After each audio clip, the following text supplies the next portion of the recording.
आप सबका स्वागत है मेरे यूट्यूब चैनल ई लर्न आईटीआई में। आज का जो हमारा क्लास है, जैसे बार्क स्किल टेस्ट 2024 का क्लास है, तो आज हमारा फर्स्ट डे था बार्क स्किल टेस्ट का, जो 18 तारीख से प्रैक्टिकल स्टार्ट हुआ है स्किल टेस्ट।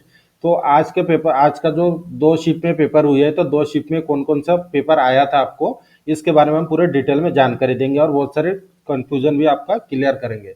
तो वीडियो को अंत तक देखना ना भूलें। स्टार्ट करते हैं आज का जो हमारा क्लास है BARC skill test 2024। Shift wise हम आपको क्वेश्चन पेपर दिखा रहे हैं। तो पहले शिफ्ट, जैसे मॉर्निंग शिफ्ट का पेपर हम सबसे पहले आपको बता रहे हैं, उसके बाद सेकंड शिफ्ट का भी आपको पेपर बताएंगे। तो जो पहला क्वेश्चन था कि सबसे पहला क्वेश्चन बच्चों का ये था कि जो टर्नर और मशीनिस्ट दोनों का कंबाइन पेपर है या नहीं। तो सबसे पहला क्वेश्चन आपका जो सॉल्व करता है कि टर्नर और मशीनिस्ट दोनों का पेपर कंबाइन है, मतलब लेथ मशीन के ऊपर ही आपका जॉब आने वाला है। मशीनिस्ट मतलब मिलिंग मशीन के ऊपर कोई जॉब आपका नहीं है। टर्नर ट्रेड का ही, मतलब जो लेथ मशीन है, लेथ मशीन का ही जॉब आपको कंप्लीट करना है। दोनों ट्रेड को मिलाकर लेथ मशीन का जॉब आने वाला है। उसके बाद टाइम आपको दिया जाता है 3 घंटे, जो मार्क 100 मार्क का होता है। ये आपको मैंने पहले की वीडियो में भी बताया था। तो उसमें दूसरी बात ये है कि इम्पोर्टेंट, जो जब आप एंट्री करते हैं तो उसके बाद आपका डॉक्यूमेंट वेरिफिकेशन होता है। अगर डॉक्यूमेंट वेरिफिकेशन में ज़्यादा टाइम लगता है तो आपका जॉब का टाइम भी कम हो जाता है। मान लीजिए जैसे आज का जो मॉर्निंग शिफ्ट की पेपर की बात हम कर रहे हैं, तो मॉर्निंग शिफ्ट में जो पेपर हुआ था, यहाँ पर आप देख सकते हैं, ये पेपर आज का था मॉर्निंग शिफ्ट का, जो आप यहाँ पर देख सकते हैं मॉर्निंग शिफ्ट का पेपर है। तो पेपर 3 घंटे का था, लेकिन मॉर्निंग में क्या हुआ, डॉक्यूमेंट वेरिफिकेशन में ज़्यादा टाइम लग गया, तो जॉब को बनाने के लिए आपको सिर्फ 2.5 घंटा ही दिया गया था।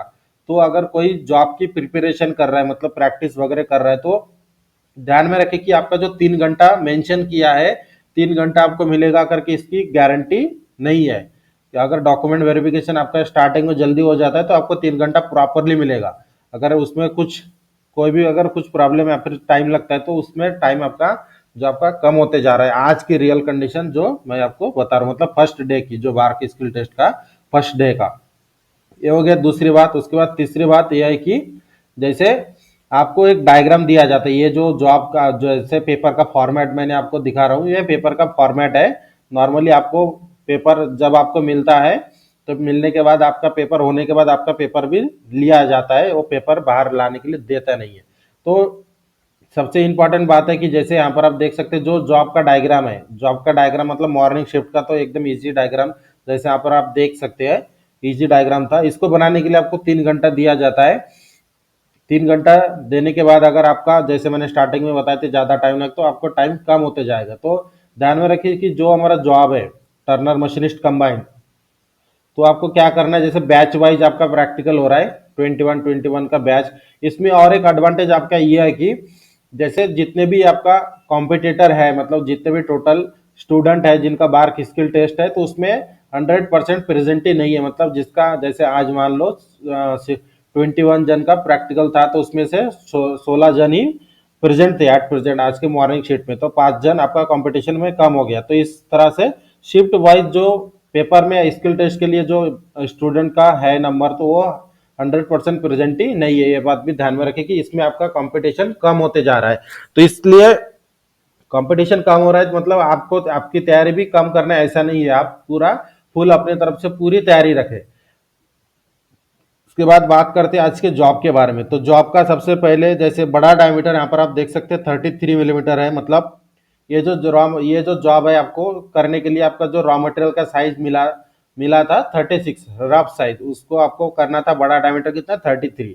ये हमारा स्टेप, मतलब प्लेन टर्निंग है। उसके बाद स्टेप टर्निंग करके बाकी के डायमीटर आपको बनाना था। उसके बाद बीच में ग्रूविंग भी दिया है, ग्रूविंग का डायमीटर 28 मिलीमीटर है। उसके बाद टेपर टर्निंग दिया है, टेपर टर्निंग का बड़ा डायमीटर 28 मिलीमीटर है, छोटा डायमीटर 16 मिलीमीटर है। उसके बाद आपको यहाँ पर आप देख सकते हैं M12 डाई, डाई यहाँ पे मेंशन किया, मतलब आपको थ्रेडिंग करना है, लेकिन आपको मशीन के ऊपर थ्रेड, मतलब मशीन कटिंग टूल के सहायता से थ्रेड नहीं करना है। अगर आपको थ्रेडिंग दिया जा रहा है, मतलब थ्रेडिंग दिया जा रहा है, लेकिन थ्रेडिंग स्टैंडर्ड, जैसे इसके पहले के वीडियो में भी मैंने बताया था, स्टैंडर्ड थ्रेडिंग आपको दिया जाएगा, जिसमें आपको डाई और टैप से थ्रेडिंग करना है। जैसे मॉर्निंग वाले शिफ्ट का जो पहला पेपर है इसमें डाई दिया गया था, और सेकंड शिफ्ट का जो इवनिंग वाला पेपर था उसमें टैप के सहायता से आपको थ्रेडिंग करना था। तो इसमें इंपॉर्टेंट क्या चीज है कि जैसे जो जॉब है, ये नॉर्मली 1 घंटे में जॉब बन जाना चाहिए था, लेकिन आज का जो कंडीशन इसमें आपका जो भी जिनका भी स्किल टेस्ट हुआ था इनका पेपर पूरा मतलब स्किल टेस्ट में जो भी ऑपरेशन दिया है पूरा प्रॉपरली बना नहीं था। कुछ कुछ का टेपर टर्निंग रह गया या फिर किसी का डाइंग का मतलब थ्रेडिंग का भाग भी रह गया है। तो ध्यान में रखें कि आपका जो टाइम टाइम दिया है 3 घंटा, उसके अंदर आपका कम से कम वर्कमैनशिप इतना होना चाहिए कि जो आपको प्रैक्टिकल दिया गया है उस आकार में कम से कम आपका जॉब बन जाना चाहिए। डायमेंशन आपको अगर आप अगर स्किल टेस्ट मतलब आपका वर्कमैनशिप अच्छा है तो आप डायमेंशन के तरफ भी इंपॉर्टेंटली ध्यान रखें। अगर डायमेंशन इसमें क्या होता है कि आप कंफ्यूज हो जाते हैं, जैसे मान लीजिए यहाँ पर टेपर टर्निंग का टोटल लेंथ दिया नहीं है, टेपर की लंबाई यहाँ पर दिया नहीं है, इसमें आपको कैलकुलेट करना होता है टोटल लेंथ कितना दिया है जॉब का 65 मिलीमीटर। उसके बाद ध्यान में रखें कि कभी भी कोई भी जॉब का टोटल लेंथ है और इसमें जो जो लंबाई डिवाइड होता है, जैसे 65 टोटल है, उसके बाद यहाँ पर जो साइज डिवाइडेशन हुआ है उसमें टोटल डिवाइडेशन नहीं रहता है, कोई भी एक डायमेंशन नहीं दिया जाता है। ये बहुत बार मतलब 100% ये ऐसा होता ही है, कोई भी स्टेप का एक साइज नहीं होता है। तो यहाँ पर टेपर की लंबाई दिया नहीं था तो आपको कैलकुलेट करना था 65 में से ये सबसे पहले ये आपको प्लस करके इसमें से माइनस करना था, मतलब 20 प्लस 25 मतलब 45 है 7 52, और फिर 65 से 52 माइनस करेंगे तो 13 मिलीमीटर। तो हमारे टेपर की लंबाई कितना था 13 मिलीमीटर।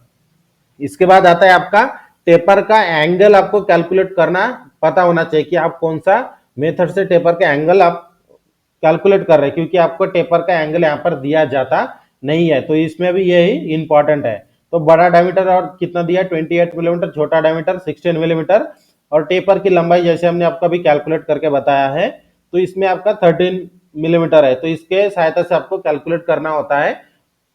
इसका सॉल्यूशन भी हमने नीचे रखा है, अगर आपको इंपॉर्टेंट लगे तो आप वीडियो को लास्ट तक देखें, हमने सॉल्यूशन भी बताया है। लॉग टेबल को कैसे देखना वो भी हमने आपको नीचे बताया है। सबसे पहले हम जॉब को देख लेते हैं, उसके बाद हम इसके सॉल्यूशन के ऊपर भी आते हैं।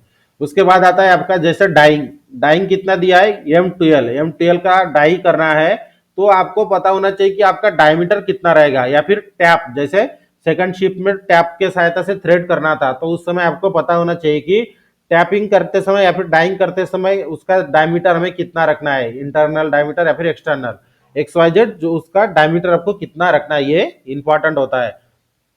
M12 का डाई दिया है मतलब आपको फॉर्मूला यूज करना है। फॉर्मूला आता है, अगर डाई का साइज आपको ब्लैंक साइज बोलते हैं उसे टेक्निकली, डाइंग करते समय अगर साइज कैलकुलेट करते हैं तो उसे टेक्निकल लैंग्वेज में बोलते हैं ब्लैंक साइज कैलकुलेट करना। ब्लैंक साइज कैलकुलेट करने का फॉर्मूला आता है major diameter minus pitch, pitch को डिवाइडेड बाय 10, मतलब मान लीजिए मेजर डायमीटर कितना है 12, ये 12 M12 का इसका पिच आपको 100% पता होना ही चाहिए, तभी आपको इसका डायमेंशन मतलब डायमीटर बना सकते हैं। अगर आपको पिच पता नहीं है तो आप डायमीटर नहीं बना सकते।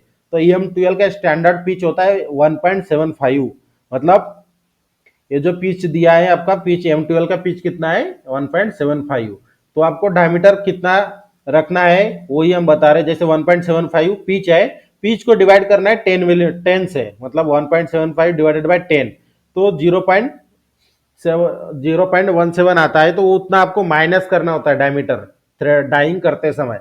दूसरा जो टैप का आता है, जैसे सेकंड शिफ्ट में टैप का आया था, टैप का भी बारे में बता देता हूँ। टैप करते समय आपको जो हो इंटरनल होल आपको बनाना होता है, जैसे सेकंड शिफ्ट में जो प्रैक्टिकल आया था उसमें जो थ्रेडिंग करना था उसमें M12 का टैप था। फर्स्ट शिफ्ट में जो पेपर है उसमें M12 का डाई है, सेकंड शिफ्ट में M12 का टैप था। तो M12 का अगर टैप करना है तो आपको ड्रिल कितने का करना है वो भी आपको पता होना बहुत जरूरी है, इसके सिवाय आप इसमें कोई भी टैपिंग या फिर डाइंग नहीं कर सकते। ध्यान में रखिए डाइंग करते समय प्रॉपर अगर डायमीटर नहीं रहा तो थ्रेड प्रॉपरली बनता नहीं है। अगर डायमीटर कम रहा तो जो थ्रेड है वो प्रॉपर नहीं बनता है, अगर डायमीटर ज्यादा रहा तो डाई उस पर चढ़ता नहीं है। सामने जो चैम्पर दिया है चैम्पर रहा तो भी उसमें डाई चढ़ता नहीं अगर उसका डायमीटर प्लस में रहा तो ये सबसे इंपॉर्टेंट चीज है, अगर कि आपको डाइंग करते समय डायमीटर कितना बनाना है और टैपिंग करते समय डायमीटर कितना बनाना है, इसका भी सॉल्यूशन हम दे देंगे, आप वहां पर चेक कर सकते हैं। ये हो गया हमारा टैप और डाई। उसके बाद टेपर टर्निंग। तो जैसे जो जॉब आपका आया था, जॉब अगर मेरे हिसाब से मैं देखता हूं तो जो जॉब आपको मिला था ये 1 आवर का जॉब था जो 1 घंटे में बन जाना चाहिए था, एज पर जो भी आपका जो 2 साल का आईटीआई है या फिर अप्रेंटिसशिप, जो भी जिसका भी जो हो गया है, लेकिन क्योंकि इसमें कुछ है ही नहीं करने के लिए, जो डायरेक्टली बड़ा डायमीटर प्लेन टर्निंग करना था, इसमें टेपर टर्निंग करना था, बाकी डाइंग से थ्रेड मारना था। तो जो न्यू अगर कोई स्टूडेंट रहा, तो जैसे आज के जो प्रैक्टिकल हुआ है फर्स्ट शिफ्ट में, टेपर टर्निंग किसी का रह गया है, किसी का डाइंग रह गया है। और दूसरी बात ध्यान में रखिए, यहाँ पर जो थ्रेड दिया है ये सबसे इंपॉर्टेंट है। थ्रेड देने के बाद थ्रेड के एंडिंग में ग्रूविंग दिया नहीं है। नॉर्मली जब हम कटिंग टूल से थ्रेडिंग करते हैं तो थ्रेड के एंड में एक ग्रूविंग होता है, यहाँ पर दिया नहीं है। तो उस समय आपको थोड़ा टेक्निकली सोचना है कि इस समय हमें क्या करना है कि लास्ट तक थ्रेड हमारा बन सके, क्योंकि डाई आप अगर प्रॉपरली यूज नहीं कर रहे तो एंड तक थ्रेड बनता नहीं है। उसी प्रकार से इंटरनल थ्रेड जब हम करते हैं डाई से, टैप से, तो टैप से भी अगर आपको सही तरीका आपको पता नहीं है तो एंड तक आपका थ्रेड बनता नहीं है। उसके लिए जो बॉटमिंग टैप होता है हमारा सेकंड नंबर थर्ड नंबर का, उसके सहायता से एंड तक थ्रेड करने के लिए बनाया जाता है। वो आपको नॉर्मली थियोरेटिकली आपको पता होता है, तो उसके बारे में हम ज्यादा डीपली बात नहीं करेंगे। तो इसमें ध्यान देने वाली बात वही है कि जो जॉब है, जैसे इंटरनल थ्रेड रहा तो इंटरनली अगर कोई जो चेक कर रहा है आपका, जब इवेल्यूशन हो रहा है तो इंटरनली टोटली पूरा हमें दिखाई नहीं देता है, तो उसमें थोड़ा हमें टॉलरेंस मिल सकता है। लेकिन जो एक्सटर्नल थ्रेड होता है उसमें हमें डायरेक्टली दिखाई देता है कि ये एंड तक थ्रेड हुआ नहीं, तो उस समय आपका मार्क कट सकता है, ये बात ध्यान में रखे। तो उसके बाद आता है, जैसे हमने जॉब के बारे में पूरी डिटेल में जानकारी दे दिया है, उसके बाद आता है जैसे आज का जो जॉब था फर्स्ट शिफ्ट में, उसमें टॉलरेंस दिया था 0.05 मिलीमीटर, टॉलरेंस थोड़ा ज्यादा दिया है, तो इसमें आपका एडवांटेजेस है। उसके बाद जब आप जॉब बनाते हैं, जॉब बनने के बाद जब आप सबमिट करते हैं तो उसके में मार्क कैसे चेक किया जाता है। जैसे मान लीजिए 100 मार्क है, 100 मार्क को जैसे जितने डायमेंशन है उसमें डिवाइड कर दिया जाता है। जैसे मान लीजिए फॉर एग्जांपल इसमें डायमेंशन कितना है, 1 2 3 4 5 6 7 8 डायमेंशन है, तो 8 और ये थ्रेडिंग है, तो इतने आपका टर्म्स में वो मार्क को डिवाइड कर दिया जाता है। उसके बाद जॉब की चेकिंग होती है। तो ये हो गया जॉब हमारा फर्स्ट शिफ्ट का पेपर। उसके बाद सेकंड शिफ्ट का डायग्राम हम आपको वीडियो दूसरा बनाकर भी बताएंगे, लेकिन नॉर्मली हम आपको बता दे रहे हैं कि सेकंड शिफ्ट में जो जॉब आया था उसमें एक्सेंट्रिक टर्निंग था, और उसमें टैप करना था, टैप के सहायता से इंटरनल थ्रेडिंग करना था, और एक्सेंट्रिक का एक स्टेप आया था जो सेकंड शिफ्ट में आज का मतलब फर्स्ट डे 18 सितंबर के दिन में जो पेपर हुआ था उसके बारे में हम बात कर रहे हैं। उसके बाद जैसे मैंने बताया था कि टेपर का कैलकुलेट कैसे करना है, तो हम आपको प्रॉपरली एकदम जो थियोरेटिकल या फिर जो प्रॉपर वे है उसके सहायता से हम आपको सॉल्व करके दे रहे हैं। तो जैसे टेपर हमें कैलकुलेट करना है, टेपर की डिग्री, तो बड़ा हमें गिवन डाटा में क्या दिया, बड़ा डायमीटर, छोटा डायमीटर और टेपर की लंबाई जो हमने कैलकुलेट किया था। जैसे स्टार्टिंग में हमने आपको कैलकुलेट करके बताया था, टेपर की लंबाई आया था 13 मिलीमीटर और हमें डिग्री कैलकुलेट करना था। फॉर्मूला में कौन सा यूज करना है, D capital D minus small D divided by 2 into small L. ये वाला फॉर्मूला क्यों, क्योंकि हम कंपाउंड स्लाइड की सहायता से टेपर टर्निंग करने वाले हैं। उसके बाद फॉर्मूला में वैल्यू पुट अप करने के बाद छोटा डायमीटर, बड़ा डायमीटर, टेपर की लंबाई, ये सब फॉर्मूला में वैल्यू पुटअप करने के बाद आपको कैलकुलेट करना है। तो इस तरह से हमारा साइज आता है 12 डिवाइडेड बाय 26।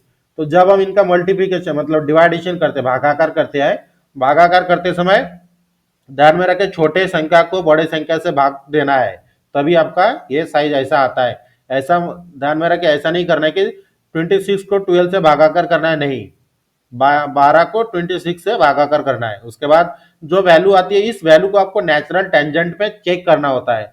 जिसको नहीं पता कि नेचुरल टेंजेंट में कैसे चेक करते हैं, उसका भी हमने सॉल्यूशन नीचे रखा है। अगर आपको जरूरत मतलब आपको लगे कि जरूरी है तो वीडियो को लास्ट तक देखें, हमें वो भी हमने आपको सॉल्व करके दिया है। तो सबसे पहले क्या होता है कि जैसे जो हमारा फॉर्मूला है, हम नेचुरल टेंजेंट पे चेक करते हैं जो वैल्यू आती है, क्योंकि जो हम फॉर्मूला यूज करते हैं कर रहे हैं ये tan का फॉर्मूला है, इसलिए हमें चेक किस में करना होता है, वैल्यू नेचुरल टेंजेंट में। और जीरो के बाद 4 डिजिट लेना होता है आपको नेचुरल टेंजेंट में। अगर लॉग टेबल में अगर आप चेक कर रहे हैं, लॉग टेबल की बात कर रहा हूं मैं, बाकी दूसरा कोई भी शॉर्टकट तरीका आपको बता नहीं रहा हूं, क्योंकि आपका जो शॉर्टकट तरीके की तरफ आप मत जाइए, क्योंकि आपको कैलकुलेटर वहां पे अलाउड किया है और लॉग टेबल भी मिल सकता है। लॉग टेबल का मैं कंफर्मेशन नहीं दे रहा हूँ, लेकिन अगर आपको चेक करना है लॉग टेबल में जो हमें वैल्यू चाहिए होती है, पॉइंट के बाद 4 डिजिट चाहिए होता है, इसे हमें चेक करना होता है। तो इसका जो एंगल आता है 24.46 मिनट आता है। ये जो आपको एंगल आता है 24 डिग्री 24 डिग्री 46 मिनट। तो किस तरह से आता है, तो वैल्यू हमें कितना मिला था 0.4615। ये वैल्यू आपको नेचुरल टेंजेंट में चेक करना है। जैसे यहाँ पर आप देख सकते हैं ये हमारा नेचुरल टेंजेंट है लॉग टेबल का, ये पेज होता है नेचुरल साइंस, नेचुरल कोसाइंस, ये अलग अलग तरीके का, लेकिन हमें चेक किसमें करना है, नेचुरल टेंजेंट में। और हमें जो वैल्यू मिली थी 0.4615। तो यहाँ पर आप देख सकते हैं जो भी वैल्यू है ये पूरा पॉइंट में दिया है, तो हमें पॉइंट का वैल्यू हमें कितना चाहिए 0.4615।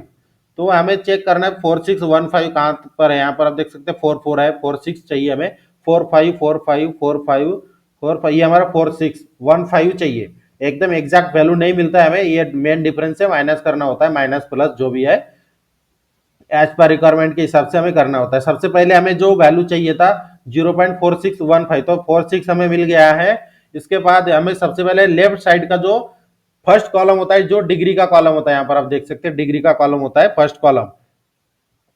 तो जो लाइन में हमें वैल्यू मिला है उस लाइन की फर्स्ट डिजिट हमारा डिग्री होता है। तो हमारी टोटल डिग्री कितना मिल गया 24 डिग्री, ये हमारा डिग्री हो गया।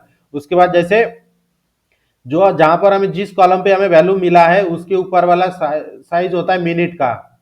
ये जो आपको दिखाई दे रहा है ऊपर वाला लाइन पूरा कितना क्या है, मिनट का लाइन है। तो ये हमें कितना 48 मिनट है, लेकिन हमारा जो साइज था 0.4615, तो हमें साइज कितना मिला है 21। तो इसमें से हमें माइनस करना है। माइनस करते समय मेन डिफरेंस से आपको मेन डिफरेंस वाला जो कॉलम होता है उसमें से माइनस या फिर प्लस हम कर सकते हैं। तो हमें कितना माइनस करना है, जैसे 21 है तो हमें 4615 चाहिए, तो हम 7 माइनस करेंगे। 7 माइनस माइनस, ये इंपॉर्टेंट है कि हम वर्ड कौन सा यूज करें, माइनस। तो माइनस करते समय जो कॉलम आपके जो डिजिट माइनस कर रहे हैं उसके ऊपर वाला डिजिट आपको लेना है। मेन डिफरेंस है कितना है, 2 है। हमें कितना मिनट मिला था 48 मिनट मिला था, और हमने वैल्यू क्या किया माइनस। तो आपको 48 में से 2 मिनट माइनस करने, मतलब 46 मिनट आता है। इस तरह से लॉग टेबल को चेक किया जाता है और इसका टोटल एंगल आ जाता है। जैसे मैंने आपको बताया था कि जो हमने कैलकुलेशन किया था उसका एंगल कितना आता है 24 डिग्री 46 मिनट। इस तरह से जो फर्स्ट शिप का जो जॉब था आपका, फर्स्ट शिप के जॉब के बारे में पूरे हमने डिटेल में जानकारी दिया है। और थोड़ा एडिशनल जानकारी, मतलब कि आपको नेक्स्ट, मतलब आपका जो भी जितने तारीख को आपका पेपर है उसमें कौन कौन से ऑपरेशन आ सकते हैं। तो आपको अगर आप प्रैक्टिस आप चालू रख रहे हो तो प्रैक्टिस करते समय ध्यान में रखें वर्कमैनशिप बहुत ही ज्यादा इंपॉर्टेंट है। मतलब जितने कम समय में आप प्रैक्टिस में जॉब बना रहे हो उतने कम समय में जॉब को बनाने की प्रैक्टिस करें, ताकि आप जब स्किल टेस्ट में जा रहे हो तो उसमें आपको तकलीफ ना हो। उसके बाद टेपर टर्निंग 100% टेपर टर्निंग की प्रैक्टिस करें, टेपर का एंगल किस तरह से निकालना है इसका भी प्रैक्टिस करें। स्टेप टर्निंग, उसके बाद टैप और डाई। आपको थ्रेडिंग 100% रहेगा, तो टैप से रह सकता है या फिर डाई से, आपका जो भी जब आप फेस करेंगे तो उस समय। तो प्रैक्टिस करते समय अगर लेथ मशीन के ऊपर टैप और डाई से किस तरह से थ्रेडिंग करना होता है वो भी उसका प्रैक्टिस करें। मशीन के ऊपर टैप को किस तरह से सेट करना होता है 90 डिग्री में, इसका प्रैक्टिस करें। उसके बाद मशीन के ऊपर डाई को 90 डिग्री में सेट करके किस तरह से 90 डिग्री में थ्रेड को बनाया जाता है उसका भी प्रैक्टिस करें। उसके बाद थर्ड नंबर का जो आता है इंपॉर्टेंट, कि आपको कैलकुलेट करना आना चाहिए कि हमें जो टैप का साइज मिला है, टैप के साइज के सहायता से हमें जॉब का डायमीटर कितना बनाना है। टैप रहा तो इंटरनल डायमीटर कितना बनाना है, और अगर डाई के सहायता से थ्रेडिंग दिया गया है तो डाई के सहायता से थ्रेडिंग करते समय आपका एक्सटर्नल डायमीटर कितना बनाना है। ये सबसे इंपॉर्टेंट बात है अगर आप लेथ मशीन के ऊपर टैप और डाई के सहायता से थ्रेडिंग कर रहे हैं तो। उसके बाद आता है जैसे डाई के सहायता से आप थ्रेडिंग कर रहे हैं तो चैम्फर इंपॉर्टेंट होता है। चैम्फर अगर 1.5 मिलीमीटर दिया है तो आप यहाँ पर 2 mm का चैम्पर कर सकते हैं। जो आपको चेक करते समय आपका चैम्पर वाला डायमेंशन चेक होगा नहीं। 101% गारंटी मैं देता हूँ कि जो चैम्पर आपका जो डायमेंशन दिया ये आपका डायमेंशन चेक नहीं होता है, क्योंकि जब आप थ्रेडिंग करोगे तो ये चैम्पर मिट जाता है। क्योंकि थ्रेडिंग क्यों दिया जाता, मतलब चैम्पर क्यों दिया जाता है, मतलब ये जो डाई है प्रॉपरली बैठ सके स्टार्टिंग में, या फिर जो हम टैपिंग से करते हैं तो टैपिंग से करते समय भी चैम्पर नहीं दिखाया जाता, लेकिन आपको चैम्परिंग करना है ताकि हमारा जो टैप है प्रॉपर बैठ सके। या फिर डाई टैप के सहायता से चैम्परिंग नहीं किया तो भी चलता है, क्योंकि हम जब फर्स्ट टैप यूज करते हैं तो टेपर टैप होता है।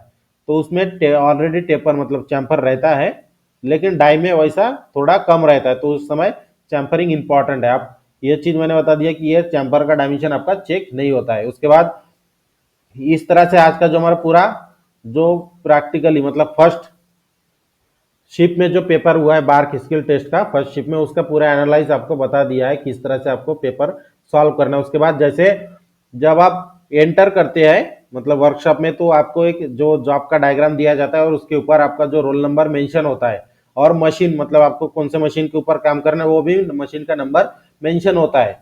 तो ये आपको इस तरह से दिया जाता है, आप अपने मन से आपको सिलेक्ट नहीं करना है मशीन की मुझे इसके ऊपर काम करना है, इसकी भी आप थोड़ा मन में शंका मत रखें। और चौथा बात मतलब चौथी बात जो इंपॉर्टेंट आपको प्रैक्टिस करना है कि एक्सेंट्रिक टर्निंग की प्रैक्टिस करनी है। एक्सेंट्रिक की मार्किंग किस तरह से किया जाता है कम समय के अंदर। अगर आपको कुछ डाउट रहे तो मेरे व्हाट्सअप, मैं वीडियो के डिस्क्रिप्शन में व्हाट्सअप ग्रुप का लिंक आपको शेयर करूंगा, जिसमें आप मुझे मैसेज करके अगर कुछ डाउट रहे तो पूछ सकते हैं, अगर आपको अच्छा लगे तो। इस तरह से आज का जो हमारा वीडियो था यहाँ पर हम एंड करते हैं। अगर वीडियो अच्छी लगे तो हमारे चैनल को सब्सक्राइब करें और बेल आइकन को दबाएं ताकि इसी तरह की इंपॉर्टेंट वीडियो की नोटिफिकेशन आपके पास आते रहे। मिलते हैं अगले क्लास मतलब जो कल आपका पेपर होने वाला है स्किल टेस्ट का सेकंड डे, उसमें जो भी पेपर होने वाला है उसका भी हम एनालाइज करके इस तरह से वीडियो आपको प्रोवाइड करेंगे।